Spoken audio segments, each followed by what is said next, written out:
Hey, everybody, and Happy New Year. Welcome to A Balanced Life here with Dr. Jacquie on Black Star Network. And let me tell you, we have already hit the ground running, talking about how do we manage our mindset related to our feelings and emotions, removing people from our spaces that are toxic.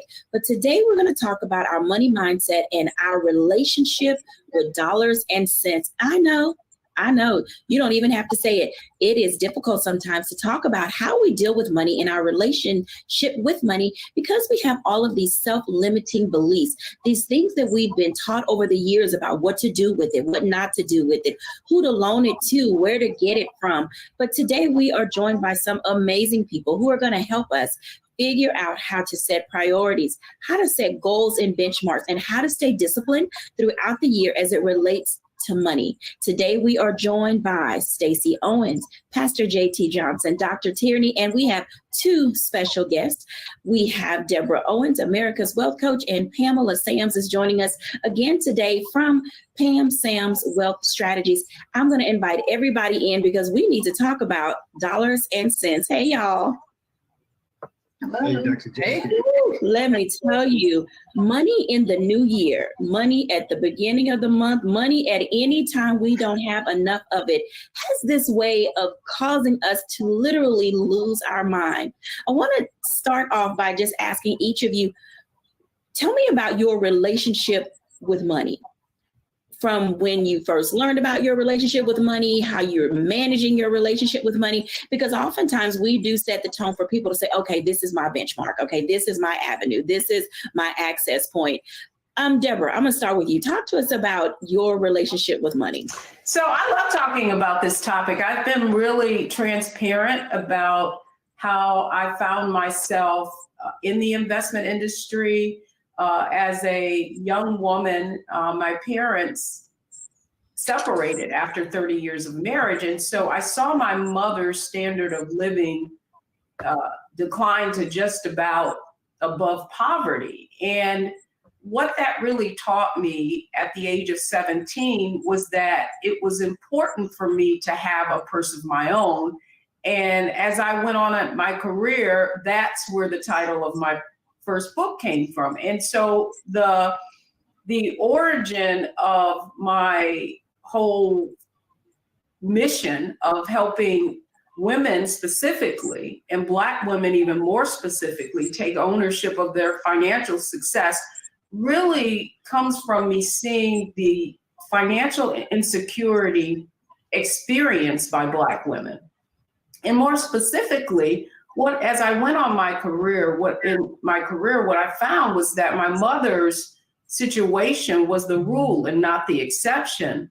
9 out of 10 women are going to be responsible for their own finances. They will either never marry, or separate, which my parents did. They never divorced, or their husbands will predecease them. And so as I found myself journeying into a career, that really was the impetus, the catalyst for me wanting to learn more about money. And then what I found when I was actually climbing the ranks of corporate America in the investment industry was that what we are taught about how to really achieve financial independence and achieve a status of wealth, which is when your money's working for you and you no longer have to, is not taught in our traditional or formal education. We learn that type of skill, it's inherited. And so one of the other goals that I had was for my own children to be exposed to this knowledge so that they could navigate themselves in a financial services industry who specifically really is not designed to serve us. That's very interesting. And I thank you for giving those statistics, because oftentimes we don't know where we fall in that spectrum, but it does give us a vantage point, if you will, to really stay focused on how we look at money and how we use it. Pastor JT, talk to us a little bit about your relationship with money.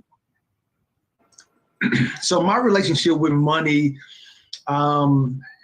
it's better now. I'll be honest with you.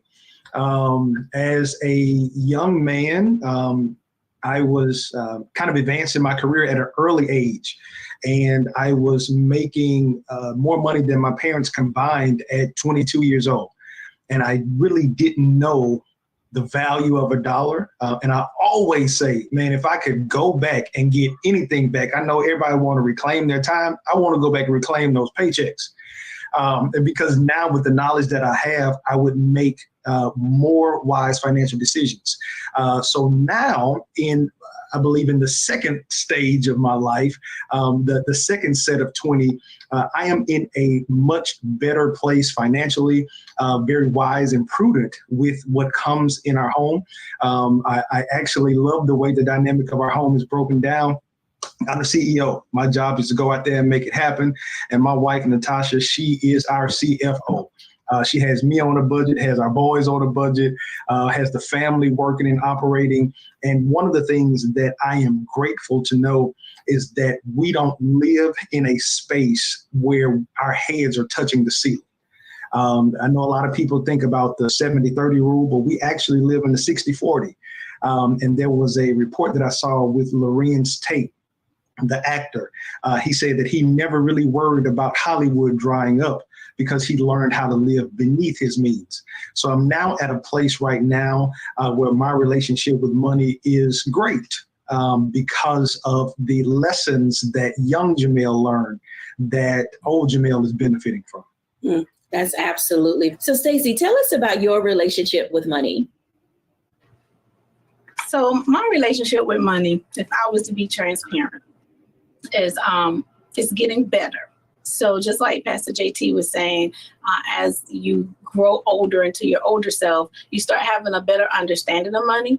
For me, what has always been in the forefront of my mind is that I grew up poor. And I've always just set my tone and my pace with money as I don't want to, in my adult life, face poverty. I don't want to go back to that life of not having resources and not having access to any of my wants or my needs. So as it comes to my personal self, I'm still battling sometimes with my management of my money, because I can oftentimes revert back to that young Stacey where I'm just thinking about, things I didn't want, the things that I wanted that I wasn't able to get. So I'm always like maybe chasing after that now. But I think that once I became the CEO of a company and I had to now budget millions of dollars, at first that was a little struggle for me, because I had taught kids about the number 1 million, but I have never had access to just spending or having access to $1 million or more. And so as CEO, I had to learn that from the accountability measures that's placed above us, because somebody above you in your company is always overseeing how you're spending the money. And I learned lessons from that. And then I try to take those lessons over to my personal life to say, okay, now I need to think about generational wealth. How do I position myself so that I have money or access or assets available for my children and my grandchildren? That part I'm still learning. I'm still getting better at, because just like Ms. Owen said, that is something that you're not taught. And no one ever sat down and taught me about generational wealth or savings or the importance of for me, it was always have that drive, work to have the money so that you can get whatever you need and want. So it's evolving and it's getting better. Absolutely. Pam Sams, tell us about your relationship with money. Yes. My relationship with money right now is fairly good. It has not always been, but I grew up with my parents, part of what they call the Hope generation. So my parents were part of the early Depression when they were younger. So we always knew the value of a dollar. I would say they were a little bit frugal. Some people say they were more misers, but more frugal. And I remember growing up using, and I'm probably going to date myself, green stamps.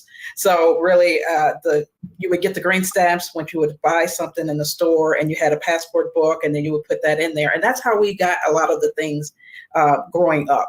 So I kind of knew that earlier on. And then, of course, when I get to college, what's on campus? A bunch of credit card offers. So just to be transparent, I did get into a little bit of credit card trouble earlier on in my early 20s, and then start to learn a little bit more about money management when I got my first job, when I got married. And then, of course, I did explain to the viewers last time that the transition with my mother becoming a widow, and that transition when my dad passed away in 2001 allowed me to use some of the tools that I learned as getting my MBA in money management or financial management, and I was able to help her with that transition. And then started my career in financial services. And from there, of course, knowing all of the ins and outs of how money works and money mindset and how to teach others as well. And then, of course, teaching my kids about generational wealth and what they need to do starting early in their 20s has really helped out a lot. So I'm in a good space as it relates to my money. That's good to hear. And Dr. Tierney, talk to us a little bit about your relationship with money. So if I were to sum my relationship up with money into one word, that word would be respect. Growing up as an only child to my, single mother who had me very young, and we were living with my grandparents, we didn't have a lot. I had everything that I needed, but we didn't have a lot. As my colleagues have said, kind of growing up, just kind of making ends meet. I learned that money is something that is to be respected. It is a tool. I learned that we can't just be willy-nilly with our money. I learned that the very first lesson that my mother actually gave me with money was about tithing. When I got my first job, it was about being a good steward of what was given to me. Growing up the way that I did, being completely transparent, will tell you that I had a fear of being destitute, a fear of poverty. And so what I had to learn very early on as well was how to disconnect the emotions from my money. And having to tackle that fear, I was able to see and learn that there are a lot of emotions that could be connected with money. And so I had to tackle that very, very early on. And what that did ultimately was make me a very responsible person that respected money. In some cases, I'm very frugal. In some cases, I would say, hey, I want it, I'm gonna buy it. I work hard, but always making sure that everything that the priorities were always met. Right now, I'm in a space where I am looking towards what Deborah actually stated, looking at building wealth. I'm looking at trying to find ways for my money to make money for me, looking at different stocks, the dividends and things like that. How can I have that passive income coming in so that I don't have to keep working for my money, but I put it to work for me? So that's what I would say in terms of my relationship with money. It's one of just total respect. Absolutely. When we come back after the break, I want to talk for a moment about living paycheck to paycheck. Honestly, we all have to start somewhere, and that's a great place. We'll be back after the break.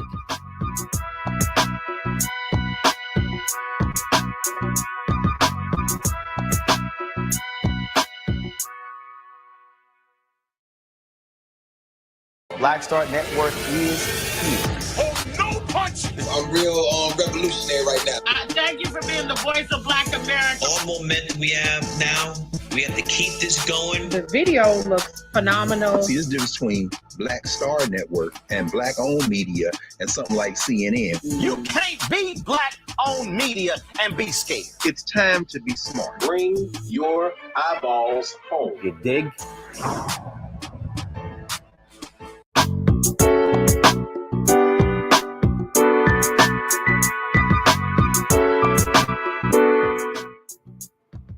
Welcome back, everyone, to A Balanced Life. And as you can tell, we all have varying relationships with our money.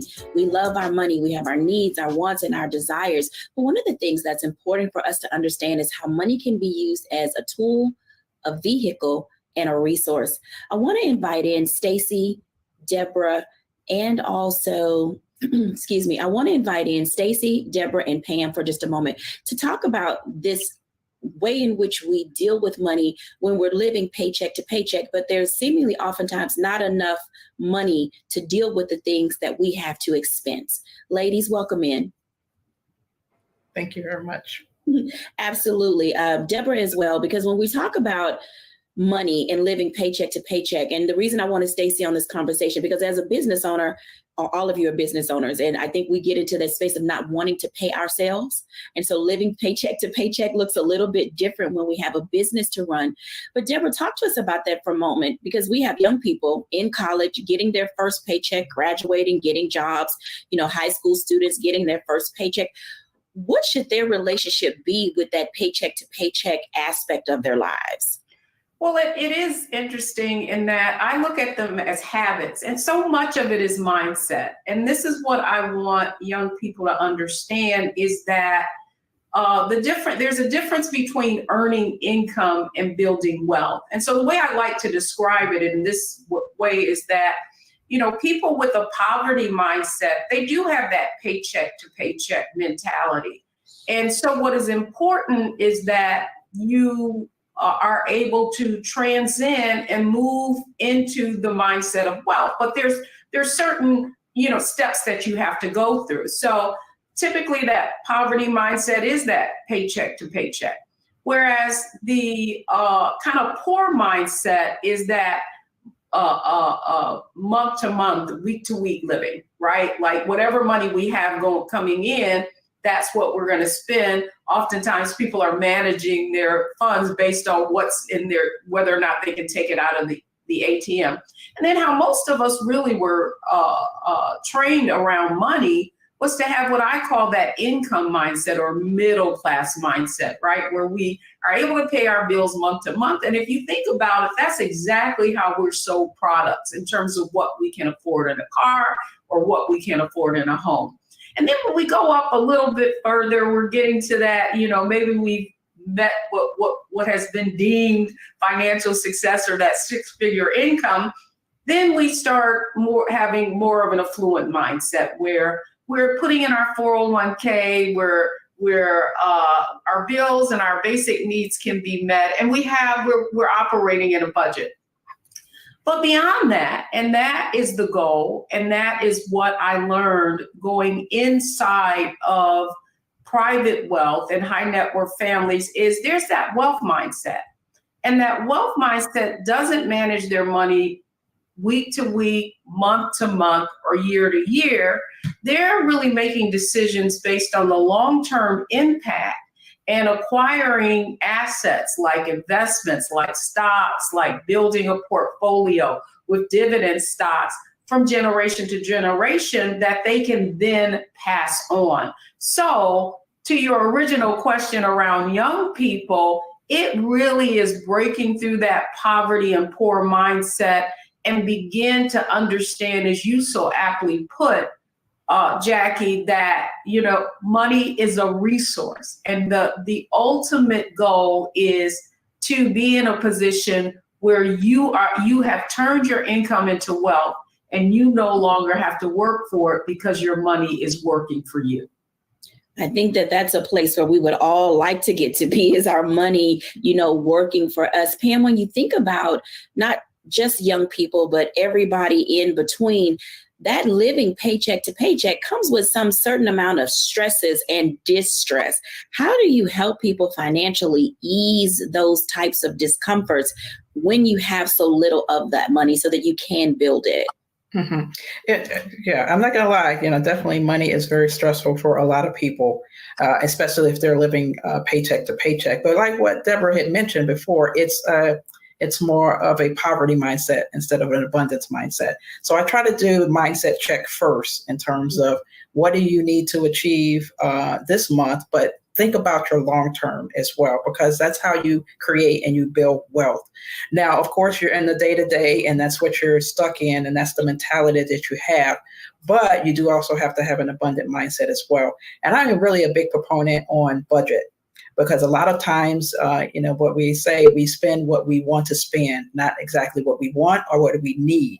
So you have to go through a needs and a wants analysis, or things that you could be overspending on, or just straight out just spending money on things that you don't need in your budget, in order to free up some cash flow.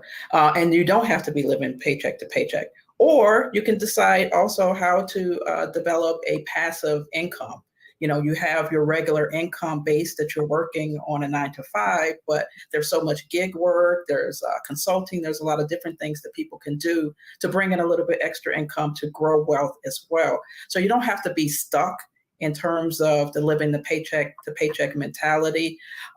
People have what they call a financial thermostat. They only think they can earn a certain amount, or they only think they can accumulate a certain amount. And you do have to break that cycle when I speak with my clients, to make sure they overcome that and become more in an abundance mindset. So they're really not focused on, I have more month than money. Really, how do I achieve the goals that I need to with the money that I have? And am I overspending on certain categories that I don't need to do in order to make sure everything is going to work out in the long run? Absolutely. Discovering how to balance those things oftentimes can be tricky. And Stacey, I definitely wanted you in this conversation right now, because you're balancing two things. You have your business and you have your personal. How do you, in many ways, when you're looking at cash flow and income from parents paying and this, that, and the other, make those decisions so that you're not living from, month to month? And I won't say for you paycheck to paycheck, but oftentimes it's, can parents pay for their child's tuition or can they not pay? And making those things necessary in order for your schools to run. Because we forget sometimes that when we're running a business, there's a lot of emotion attached to the services that we provide, in addition to making sure that all of the money is going in the proper directions. I think I want to take that from a slightly different perspective. I'm not going to go from the parent perspective. Let me go from the teacher perspective first, since you were just talking about how young people. Every day I see school teachers, even in my building and other facilities as well, who have what I coined TED time of the month. TED time is the teaching emotional dive, which means around the first of the month when you get paid, because majority of our teachers get paid once a month. So at the beginning of the month when you get paid, you see their emotions are high. They're happy. They're eating out more. You see the DoorDash deliveries coming. They're interacting with the students in a great way. And then around about the 10th of the month, 15th of the month, now you've paid your bills. Your money's a little low, and you still got about 2 more weeks to go before you get paid again. And the last 2 weeks of the month, depending upon those teachers who haven't planned well, you start seeing, they're a little bit, their patience are running thin with the kids. Their emotions have taken a deep dive, because now we're starting to stress about, do I have enough gas to get to work? Do I have, enough money to, provide my lunch? Now you're seeing the lounge and the refrigerator is filled with lunch boxes, because now you're bringing lunch. And the money is attached to those emotional beings, because they're happier when we have the money, sadder and a little frustrated when the money is low. And we had to come in and say, let's take a look at that. Like, I'm not even in a position to be managing someone's money for them, but I had to have lots of conversations with my staff to say, let's just look through your budget. Let's look through, what are you doing with your funds? Because 30 days is a long time to go when you have to pay all of your bills, and then still have to live off of whatever is left. So are you living within your means? Is there places that you can, make any adjustments to what you're spending for the month? And especially after the holidays, because now they have to wait 6 weeks to get paid. And I give a pretense at the beginning in December when I pay my folks, I'd be like, okay, guys, y'all know you got 6 weeks to go before you get paid again, right? So what are we going to do? Let's plan for that ahead of time so that we don't find ourselves, struggling and in that bad space. And we also taught our teachers how to use their gifts and talents. Like, can you tutor in additional to that? And that's a very even like thin conversation to have because they work so hard. And a lot across the world, people are saying, well, teachers shouldn't have to go do other jobs and do other things to supplement their income. But, you should be trying to have, two flows of income. It's not just regardless. I have about 3 streams of income that I work from, only because I don't ever want to go back to that place of I can't do what I want when I want. So yeah, I think from a parent perspective, my parents don't have to pay to attend school, but you do feel their pains when they're not managing their money correctly. And I deal with an impoverished population. So a lot of my parents would come with that poverty mindset when it's surrounding money. That's why I wanted to go from that teacher aspect, because you do have to learn how to go from the poor mindset to the middle class mindset to the wealth mindset. It definitely is a mindset. I think that what you've stated gives us an opportunity to really figure out and discover what matters most and how we build our day-to-day and what we do with our money, what we don't do with our money, and how to keep it all intact, because it is, as Pam stated, very stressful. When we come back after the break, I want to have that conversation with Pastor JT and Dr. Tierney, because there is a scripture that says, do not be a lender or a borrower. And oftentimes we get into that space of dealing with credit and borrowing from family. And oh my God, that in itself is a whole nother world of hurt. When we're back after the break.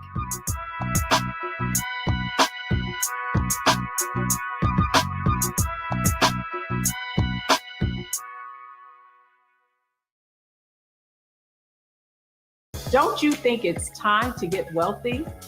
I'm Deborah Owens, America's Wealth Coach, and my new show on the Black Star Network focuses on the things your financial advisor or bank isn't telling you. So watch Get Wealthy on the Black Star Network.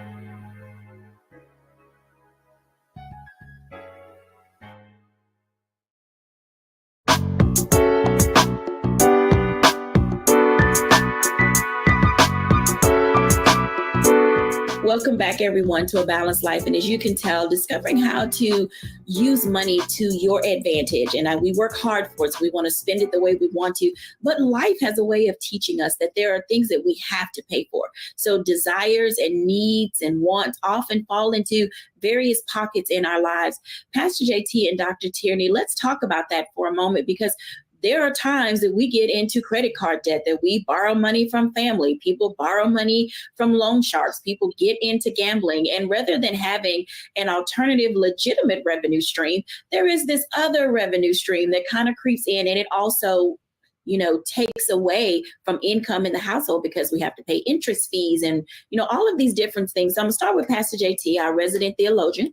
He's going to keep that title probably for all his life. But while we're on this show, I would love to hear your perspective about borrowing money from other people and the kind of trouble that causes. Yeah. I don't necessarily even know if this may need to be deep and wonderful and extra spiritual. But man, borrowing money from people really can cause stress on relationships. And I always say to people, don't lend money that you can't give away. Mm-hmm. Because that moment, and it's complicated, like the relationship status selection on Facebook. It's complicated. You know how you have somebody that they have a totally different energy when they come to you and ask for the money. But boy, when you go back to ask them for your money back, whoa, it's a totally different response. And have really seen people lose relationships because of that, And one of the things that I would say is really kind of taking something that my dear sister, Dr. Tierney, said, man, that really stuck out with me. And I passed it on throughout the end of the year. And I brought it with me into 2023 is don't make somebody else's emergency your necessity. And a lot of times I believe that we are so empathetic and we sympathize with so many people that a lot of times we find ourselves being lenders to people that really have bad financial habits. Mm-hmm. And so I believe from a wisdom standpoint, we have to stop being other people's enablers, and then really cause them to come back and look at their financial landscape and really see how can you avoid being in this space again next month on the 15th, and then next month on the 15th, and really start making some wise decisions. So now as it relates to borrowing, I would take somebody or you to a place that you need to borrow.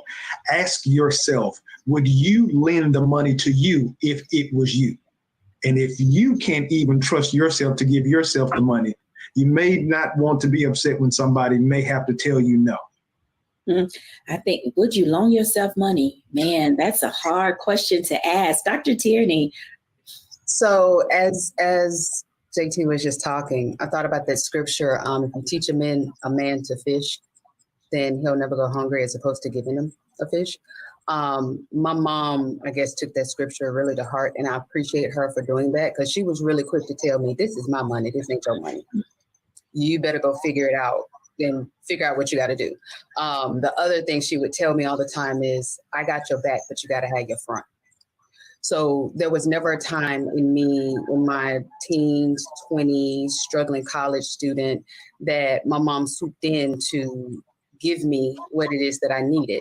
Because at that point, if I had to go and ask her for something, she knew that by that point I had exhausted all of my resources.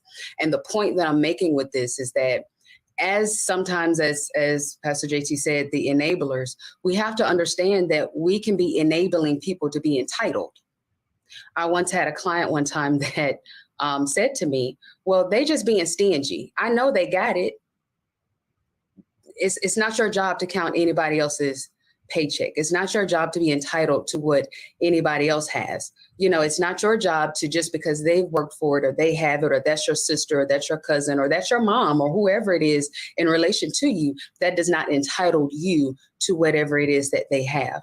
I love what Pastor JT said about not borrowing or lending anybody anything. I follow that same philosophy. If I give you something, I'm giving it to you. I'm not expecting it back. I don't give anything that I'm actually going to need. So I may say to you, no, I don't have it. That doesn't mean that I'm not able to pay my bills. That means I don't have it to give to you. And that's where that line of respect has to come in, because you have to respect my boundary, my financial boundaries of what it is that I am doing and setting up with my money and my goals and the wealth building process that I'm on. If you are in a poverty mindset and all you want is somebody to continue to enable you, that's not her. She is not about to do that. And so you have to make sure that you are taking very good account of your habits, your behaviors, what it is that you're doing in your life with your money before you start to feel entitled to somebody else's and what they're doing, or start to pass judgment or start counting their pocketbooks. You never know what a person has or doesn't have. So that's where that respect piece comes in. And we have to stay in our own financial lane. Let's talk about that for a moment, because the family bank, because when one person in the family makes it, they make it for everybody. So let's talk about that for a moment. How does being the family bank impact the individual who is constantly giving to other people? Because at some point, your income will not always be at the level that it is. So now you're no longer preparing and saving. Pastor JT. Yeah, and what I'm going to do is really pull from Dr. Tierney's mom. So for lack of a better term, I'll call her Mama T. She really, I think, defined the parameters in which we should operate.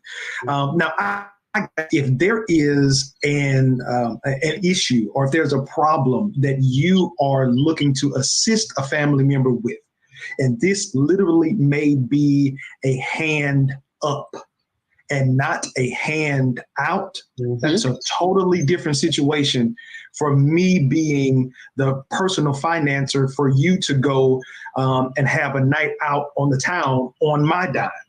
I believe that does not constitute me having to now fund your fund while I'm having to sit at home and I have to go and be the breadwinner for the family. So I really believe, and that is an issue that's pervasive in our community. That's why so many professional athletes end up going broke, because the first check that they get, they feel that they have to put everybody on. And it just feels like an old BET Hip Hop Awards where one person wins the award and 50 people come to the stage.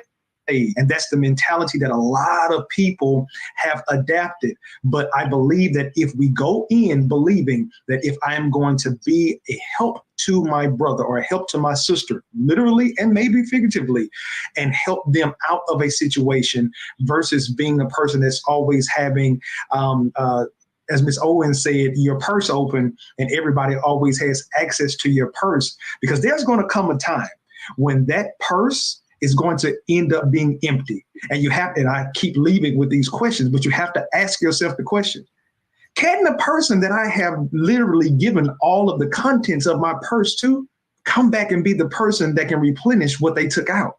And so if that's not the case, now we both gonna be sitting broke. Somebody gotta have some money, and it's gonna be me. Dr. Tierney. Absolutely. And this just, it goes back to the conversation of boundaries. You know, we cannot expect, if we have a family member that is well off and does well for themselves, we can't expect that they're just going to give us a handout. You know, that's actually, as I see it, an opportunity, as Pastor JT said, for a hand up. You know, if you want to start a business, you know, hey, give me, you know, $10,000. I want to start this business. Okay, let me see your business plan. Let me see your structure. Let me see, you know, the partners. Let me see the vendors that you're going to be working with. Approach me just as you would a bank. Just because I'm your cousin, sister, friend, approach me just like you would to the bank. You wouldn't go up there to Bank of America and just say, hey, give me $10,000 and expect them to give it to you. You know, and so that's where the person that has the money has to set the boundaries and not be afraid that, oh my God, they're not going to like me. Oh my God, they're going to be upset with me. I won't be invited to the family picnic. If that is the grounds for which you get kicked out of the family, then we have a bigger conversation than just a financial conversation, you know? And so that's where that person has to stand on their own too and say, you know what, I'm actually going to help you. Even if you feel like I'm hurting you or being selfish, I'm actually helping you. And I'm doing this in love, because high tide raises all boats. If I win, I want everyone around me to win, but let me show you how I won. Let me show you the sacrifices that I made. Let me show you the times that I didn't go out and I invested in this stock. Or let me show you the times that I put this money to the side that y'all didn't know about as to why I was bringing my lunch. Let me show you that, because I sincerely want you to win. And for me to help you to win, it means that I might have to tell you no and not give you this money. Absolutely. When we come back after the break, we're going to talk about a mindset check. We'll be back in a moment.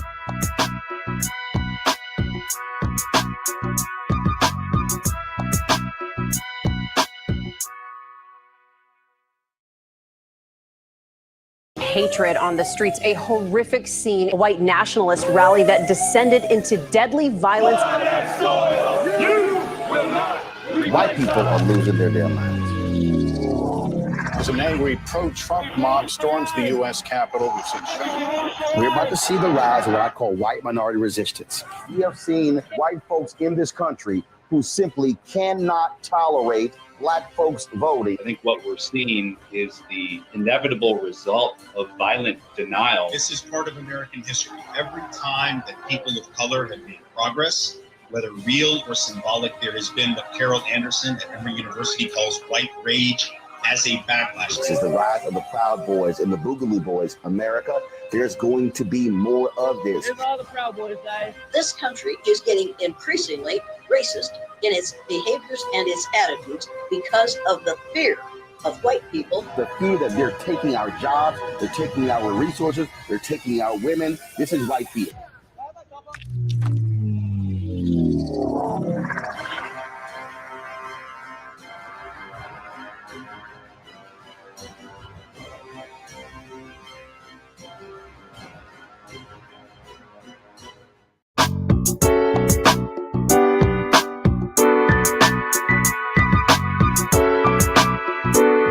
Welcome back, everyone, to A Balanced Life. And as you can tell, sometimes we overextend ourselves and overspend, and then we become overwhelmed. I want to invite everyone in because we need to have this conversation about how do we help people do a mindset check when it relates to money. My money, your money, and everybody else's money. We have to figure out how we can make this pot of whatever is available to us work for everybody, because one person shouldn't be the breadwinner. One person should not be the family bank.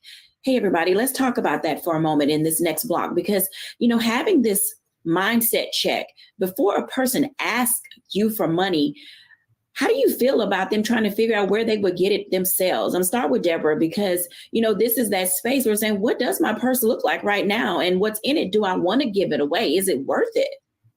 Well, I love this topic. Every quarter or so in Wealthy You, what we do is our challenges.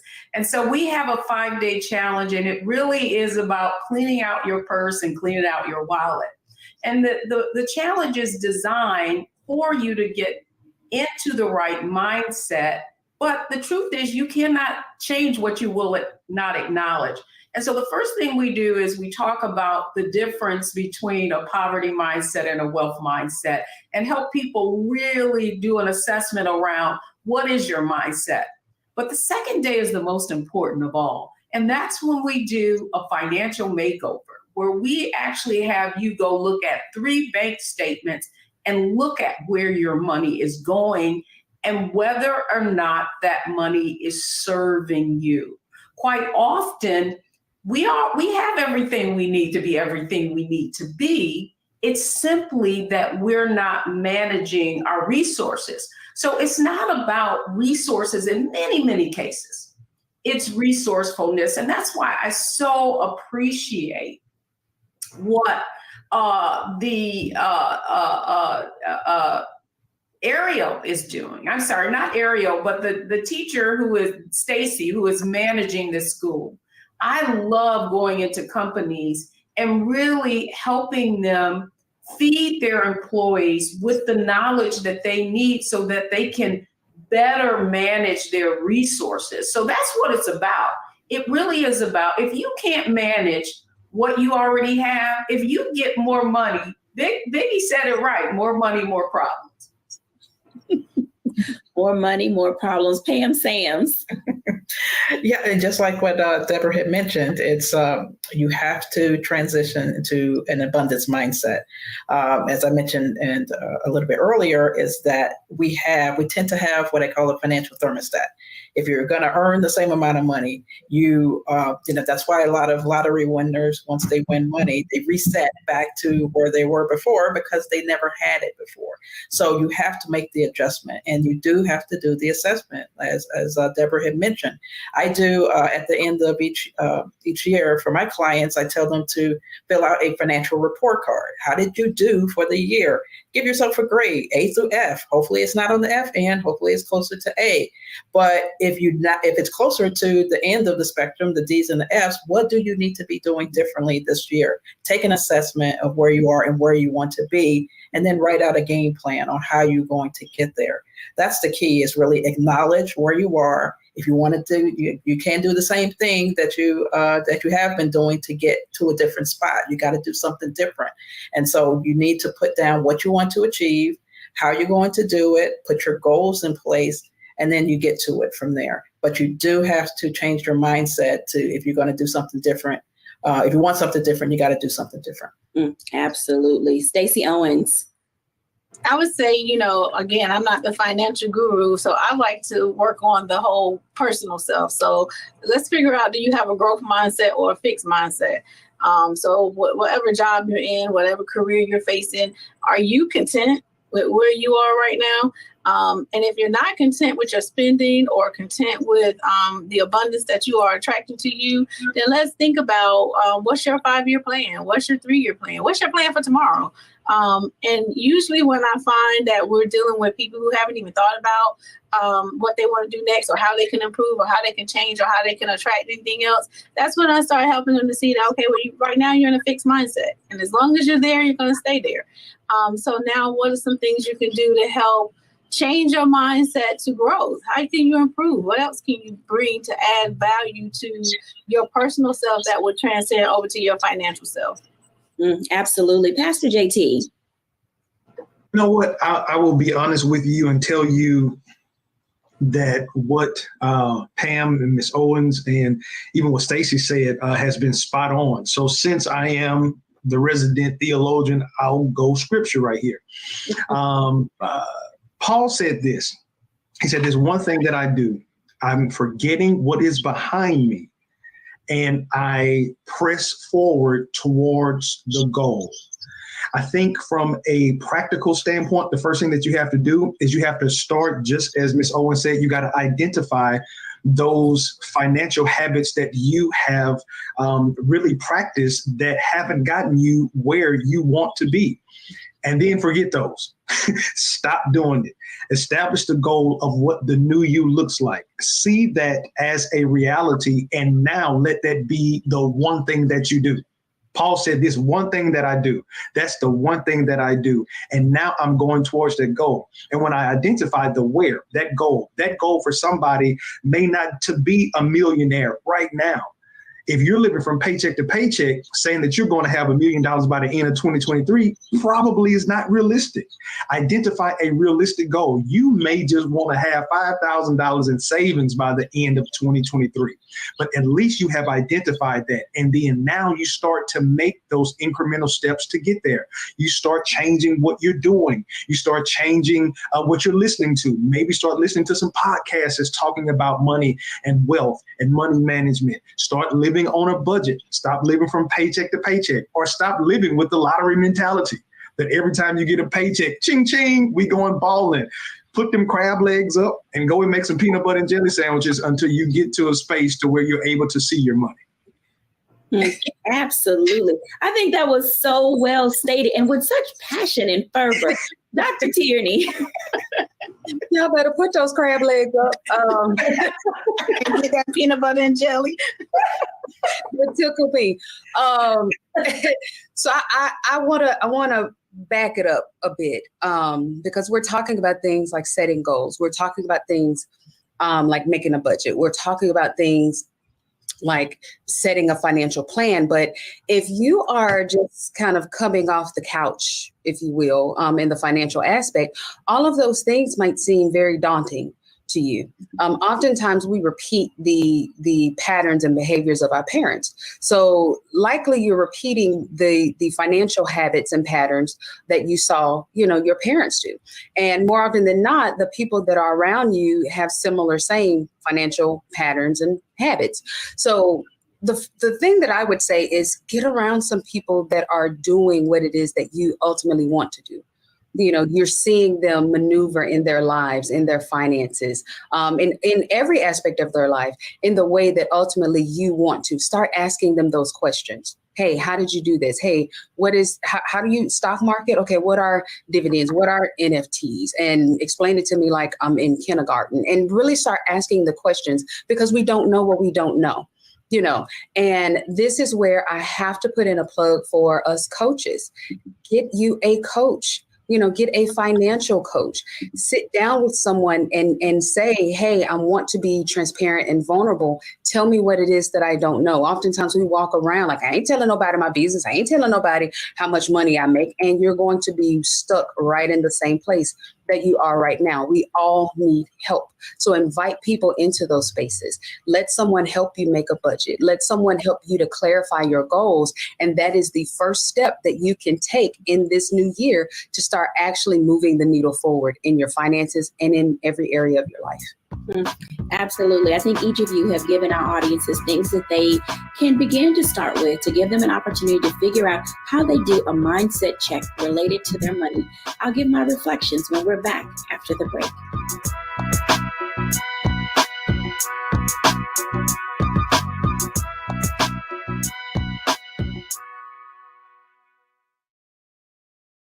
Hatred on the streets, a horrific scene, a white nationalist rally that descended into deadly violence. White people are losing their damn minds. Some angry pro-Trump mob storms the U.S. Capitol. We're about to see the rise of what I call white minority resistance. We have seen white folks in this country who simply cannot tolerate Black folks voting. I think what we're seeing is the inevitable result of violent denial. This is part of American history. Every time that people of color have made progress, whether real or symbolic, there has been what Carol Anderson at Emory University calls white rage as a backlash. This is the rise of the Proud Boys and the Boogaloo Boys. America, there's going to be more of this. There's all the Proud Boys, guys. This country is getting increasingly racist in its behaviors and its attitudes because of the fear of white people. The fear that they're taking our jobs, they're taking our resources, they're taking our women. This is white fear.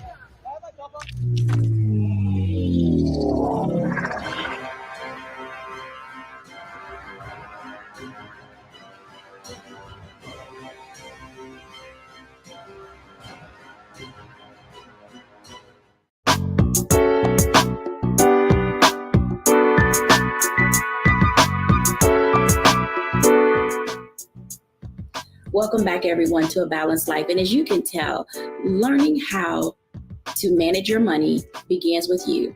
So I'm going to give you my 5 things, and the acronym is MONEY, as it relates to how I manage the things that are important to me. M is make time to address your own emotional feelings about your money. You have to make time for those things that matter. O, take ownership of how you spend your money. That's spending versus saving. N, never loan out what you may need later. E, take time to experience life. You work hard. Use your money for things that matter to you most. And why? You make decisions related to your money. People can help you, they can guide you, they can give you direction and instruction, but at the end of the day, the decision belongs to you. I hope that something that we have said today will allow you to have an opportunity to really figure out, to get a baseline, to begin to balance how money will work for you in the new year. Bye now, and once again, Happy New Year.